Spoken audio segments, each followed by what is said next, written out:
Ein angrily scolds her, asking if she knows about the villagers being sacrificed. Nigen, in a softer tone, says that Ein only needs to defeat the enemy in front of him. But once he leaves, the villagers will suffer, they will no longer be able to live here. Nigen, with a darkened face, says she has the responsibility to protect her father's territory and do everything. When Nigen returns to stand in front of a mirror in her room, a person appears in the mirror, saying that Ein is not a hero but a demon. The person in the mirror continues, saying that from the beginning, Ein intended to take over this land. If she wants to protect her territory, the only way is to kill Ein. Nigen laughs madly, saying she understands now, Shadow, she must go kill Ein. As soon as Nigen leaves, Shadow in the mirror laughs loudly. Nigen came here in pure darkness, thankful that the heart of the weak is easily manipulated. The person in the mirror laughs, saying that soon the royal demon Shadow will take over Nigen's body.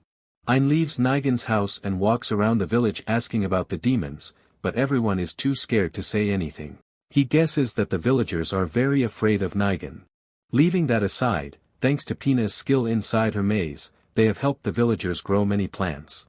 The people, helped by Ein, are astonished to see that they can harvest food from seeds in the blink of an eye. Ein also helps them reinforce the walls. He looks at the wall, saying it's simple but should stop the demons from the land. Ein smiles happily, looking at the man next to him, saying if there's anything he can help with, just ask. Ein pleads with them not to give up, not to think about death but to try to live. Ein bows his head to him, asking to be allowed to help everyone. The man laughs until tears form, surprised to hear such words again. He tells Ein that the first time he heard those words was from the former lord of this land, Nigen's father. At that time, he had run to him, reporting that demons had surrounded the place. He also bore many wounds on his body. So he would rather stay in an alley than go out to fight and be eaten by them. At that time, he appeared, telling everyone not to give up. He couldn't help if everyone died. So, no matter how desperate, they must continue to live. He loudly said to survive and let him help. He recalls, still smiling, what an interesting person he was. He was a great man, always ready to face the demons. Even during the reign of previous lords, there were demon attacks, but it was never as bad as now. They never lacked food before. The situation worsened after the lord died and Miss Nigen took over. He can't forget when Hydra came, and instead of protecting the villagers, Miss Nigen went to make a pact herself. Nigen said that to achieve something, one must make sacrifices. And the price was the peace of this place. Nigen thought that this way, everyone wouldn't worry about the demons anymore and would be happy. The defensive capabilities of this place declined, and taxes were so heavy that people couldn't rebel. Those who couldn't endure went to Miss Nigen to protest or seek outside help, but none of them ever returned, and no one knew why. That's why no one dares to mention Miss Nigen anymore. But Nigen wasn't like this before, though her body was weak, her heart was incredibly kind. He laughs, telling Ein he will call the villagers to fight again. He thanks Ein for restoring his faith. After he leaves, Ein speaks to Yuri and the others, saying something isn't right. The Nigen the villagers spoke of is completely different from the one they met. But they feel her desire to protect her territory is genuine. While everyone is still discussing, Ein senses something unusual. Using his clairvoyant eye, he observes a horde of monsters approaching. Not far away, Nigen stands atop a tall building, silently laughing. The number of monsters is increasing to an uncountable amount. The villagers also start to notice and ask what that crowd is. They can't imagine what would happen if they were caught up in it. For the first time, Ursula panics, saying the walls won't be able to stop a crowd of over 1,000. As soon as they enter the village, it will be destroyed. Yuri, standing anxiously next to Ein, asks what they should do now. The villagers wonder what has happened to the demons and if their lives are truly at an end. Ein recalls Mia's innocent smile when she thanked him, and the trust of the man who just left. All these people need him. Ein urges Yuri's group to quickly get inside his eyesight. Ein vows that he will protect everyone's smiles at all costs. No matter if there are thousands or tens of thousands, he will wipe them all out. Ein yells that he won't let them touch a single villager. Yuri worries that there are too many, she can't help him. Ein has no choice but to use all his skills. The villagers watch, stunned, wondering how Ein can handle so many demons. Pina worries that if he keeps fighting like this, he'll surely die. Ein tells himself he can't fall until he's wiped them all out. Ursula is anxious, knowing that even if it's Ein, continuously deploying the expansion target technique is extremely dangerous. Later, when Ein reaches his limit, he still can't believe he's done it. Yuri runs over, worried, telling him not to speak and that she will heal him. Ursula scolds him loudly for what he's done. He's injured so badly that even the healing speed can't keep up. No one expected Ein to defeat thousands of demons with his own strength. Ein, relieved, thanks Yuri, saying the villagers are safe now. Mia's father is the first to run up and thank Ein. He's like a god who has saved them twice. The man from earlier comes, standing outside, asking if everything is okay now. He yells that Ein was injured like that just to protect strangers like them. Is it enough for them to just thank him after he fought to his last breath? He yells in the current situation, it looks like everyone is cursed. The truth is, everyone just sits there waiting for death. Are they really okay with that? Someone quietly says it's because of the Lord. The man catches on to this, replying that's exactly why everyone gives up. Nothing will change even if they fight, he guesses that's what everyone is prepared to say. So that only hastens their death, next choosing who will be sacrificed. The young man shouts after seeing Ein fight, asking how they could feel nothing. He lowers his voice, saying Ein did all this just to protect their lives and dignity. The villagers then realize they too must stand up and fight with all their might. Everyone shouts even louder, determined to seize their future with their own hands. Yuri joyfully tells Ein to look, everyone has regained their spirit. Finally, Ein's efforts are rewarded. Ein sits down, softly wondering if he is now closer to Yuri. He still remembers the first time he met Yuri, she saved him even though they were strangers. And since then, Yuri has given him so much, self-respect, confidence, courage, and boundless warmth. Ein tells Yuri that if he could fully convey this feeling, it's like he's getting closer to her. Ein is currently extremely happy. And partly because Ein wants to experience the world Yuri sees. Not in front or behind, but standing beside her and viewing the same scene. Just as everyone is exhilarated, Nigan appears. She asks if everyone doesn't realize they are being deceived. She wants them to listen carefully. Ein is the real demon. Nigan begins to loudly tell how Ein defeated the SS-ranked Hydra and fought the demons alone. Normally, no one could do that. Ein acted like a hero. Nigan, as if going mad, tells everyone not to worry, she will protect them. She promises to soon find a replacement like Hydra. She believes then everyone will understand why sacrifices are needed for peace. The people look at her, not understanding what she's saying. What about Ein being a demon, wanting to continue controlling this place? But even if what Nigan says is true and Ein is a demon, it's still 100 times better than the current situation. A villager steps up, asking Nigan if her talk of protecting the territory includes the people living here. The young man following Ein steps up angrily, shouting about sacrificing for peace, saying he doesn't need it. Someone else scolds that even if one is a hypocrite, they shouldn't be someone who divides others. The young man yells loudly for peace without sacrifice. The person who will fight with them should be someone like her father. Nigan, clutching her head, kneels down and screams that no one believes her. She opens the mirror in her hand, pleading with Shadow to tell her what to do. Ein observes Nigan and wonders what the mirror in her hand is, and what exactly is Shadow. He tries to appraise the mirror but fails. Ein hears a voice saying his time has come and tries to stop Nigan from opening the mirror, but it's too late. Nigan, trapped in darkness, asks Shadow what she should do. Shadow tells her all she needs to do is follow his instructions. Her pain and fear will eventually be okay. Shadow simply suggests killing them all, saying he doesn't need those who disobey. Just kill them all, like he did with her father.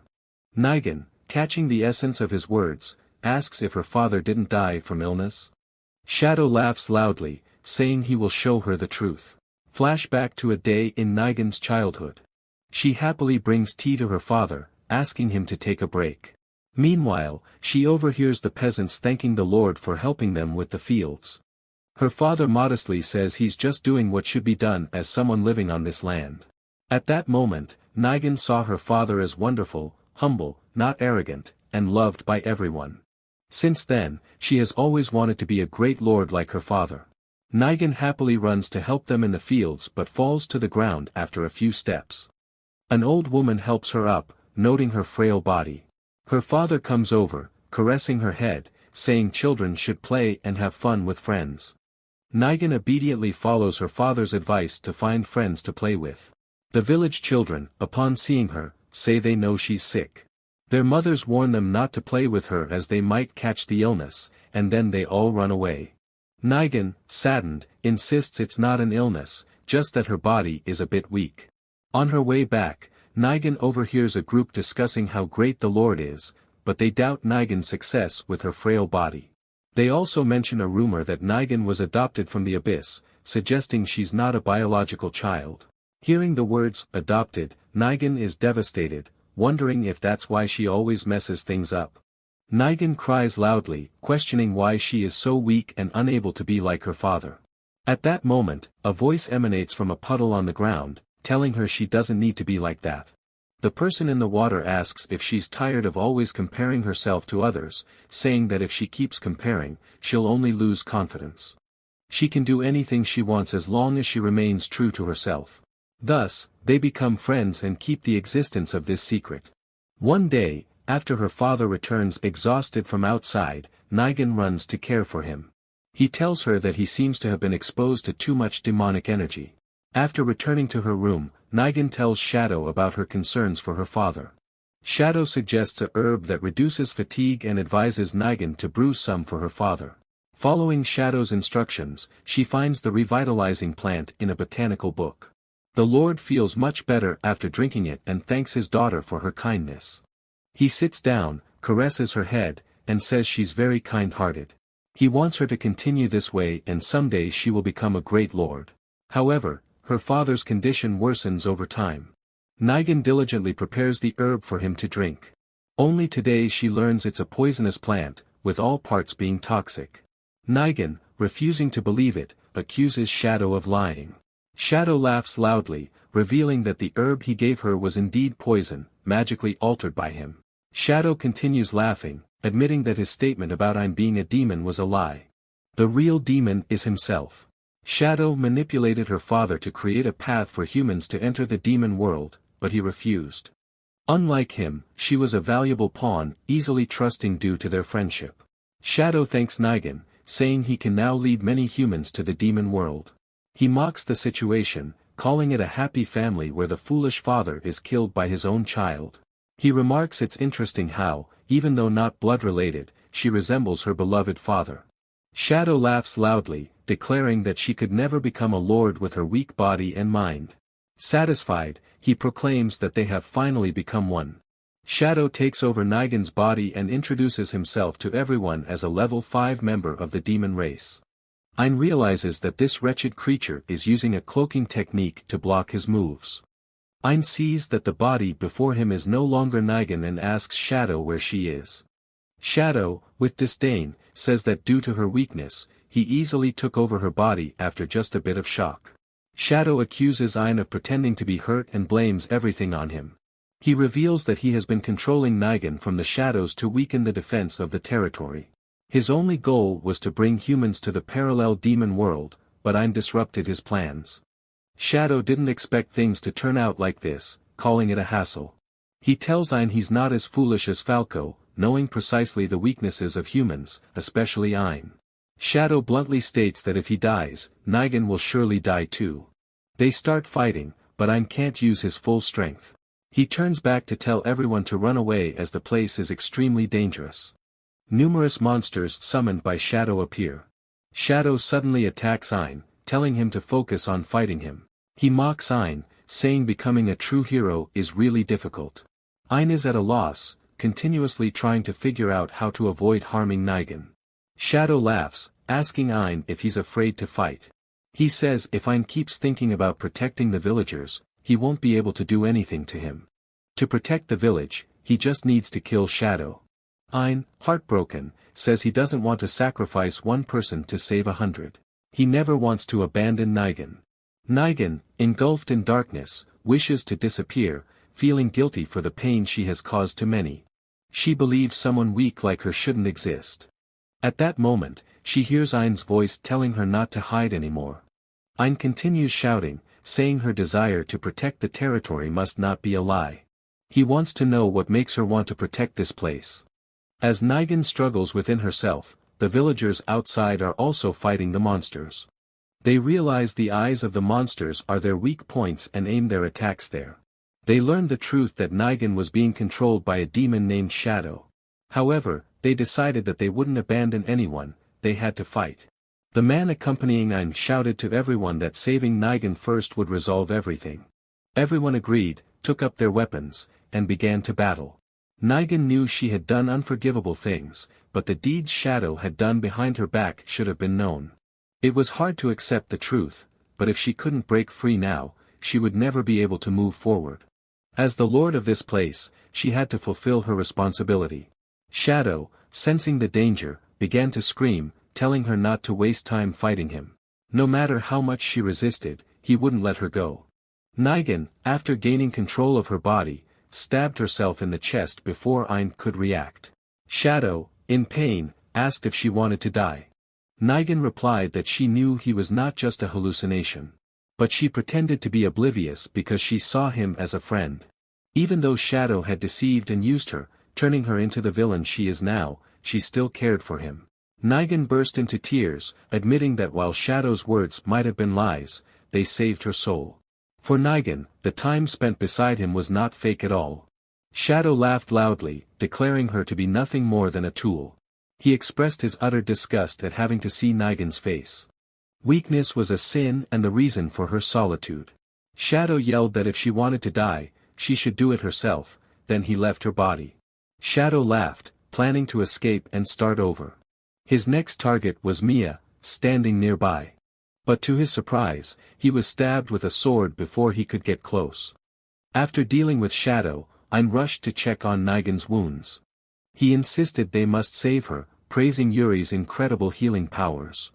Yuri began examining Nigan, assuring that she could still hear them and would definitely come back. Gradually, Nigan regained consciousness, and both of them joyfully embraced her. In a weak voice, Nigan said she should have died. Ein asked her if she didn't once want to sacrifice one to save 100 others, but for him, that would never happen. Ein didn't want to leave anyone behind, including Nigan. Ein's eyes filled with hatred as he thought about Zoid and now Nigan. He couldn't let demons exploit human weakness. He swore never to forgive them. Shadow, impaled by the sword, lay on the ground writhing, not wanting to die in this place. Alice approached him, questioning where he planned to escape to, then proceeded to create a barrier. Ein approached Shadow, saying he had a question for him. Previously, a man named Falco had also come to kill him. Ein wanted to know why they were after him and what their purpose was. Shadow arrogantly said that even if he knew, he wouldn't tell. Ein calmly informed him that he would blow up the barrier.